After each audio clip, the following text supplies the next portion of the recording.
this video, I'm going to talk about a character that didn't make it into the final cut of the game. Left on the cutting room floor for us to wonder what could have been. So let's take a look at that. In the Hyrule Warriors game guide, which for some reason doesn't have a proper cover, there is a behind the scenes section that has illustrations and descriptions of the design process of many characters. At the end of the Markers of History section, there is a whole page dedicated to unused characters and concepts. The most predominant of these characters, who takes up almost half this page, is a character simply known as Linkle. Looking at this concept art, you can see that it is a female human character wearing the iconic green tunic, wielding a crossbow. And as the name would suggest, it's a female version of Link. The description for this character concept reads as follows. Female version of the hero Link, created to be like a little sister to Link. And that section really just says it all.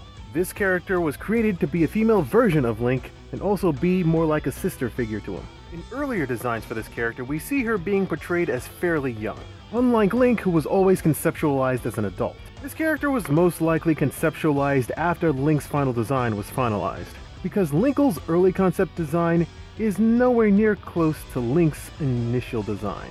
As a matter of fact, later concept art for this character portrays her wielding a sword and shield like Link.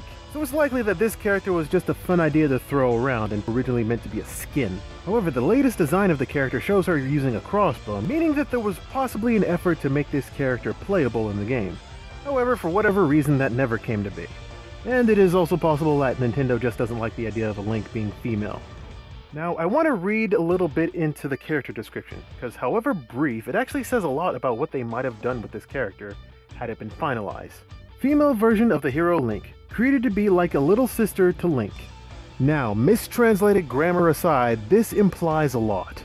In that one description box, they say that it's a version of Link who is also like a little sister to Link. It's the version of Link that catches my attention.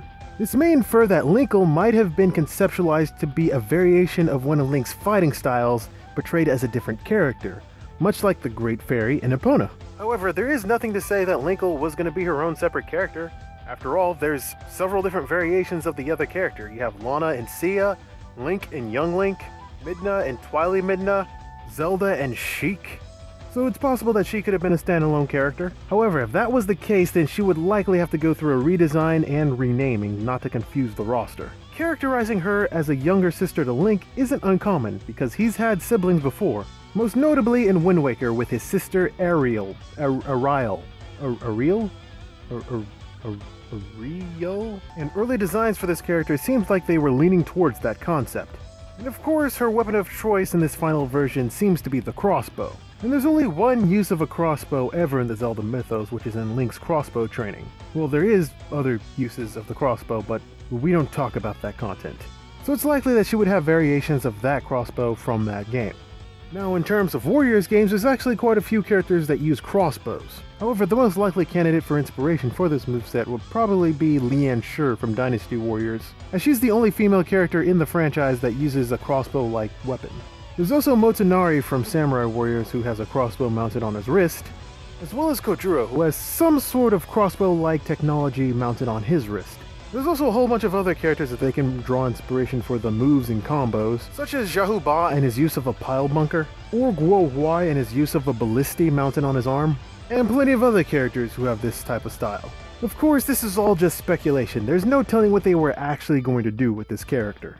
And it's not really clear whether or not this was just a fun little thing they drew up, and really wasn't expecting it to get approved. But it brings up so many questions, considering that half of the discarded characters page is taken up by this character alongside two support fairy characters and a mechanic they never implemented. We'll probably never know the answer to these questions. And that's all I gotta say about this character. It's an interesting concept which they sadly did not follow through with. And I kinda find it weird that every time the question of a female version of Link comes up, Nintendo immediately debunks it. They don't want us to speculate or wonder, they just want to let us know that it's not happening. That is, until we found a hidden crossbow in the promotional art for both Hyrule Warriors and Hyrule Warriors Legends. So there is a small chance that this character may show up in the next update. But in my opinion, not likely. Not impossible, mind you, but I wouldn't bet on it. I don't know. What do you guys think about this Linkle character? Do you think it was a good idea leaving her out of the roster and just continuing with the cast that they already have? Or did they miss out introducing a new or newish character to the Zelda mythos? While you ponder on that, why don't you hit that subscribe button, that like button, and check out my other videos where I talk about characters where I actually have data instead of speculation. And this is probably going to be the only video where I address this topic. I'll see you next time, guys. Take care.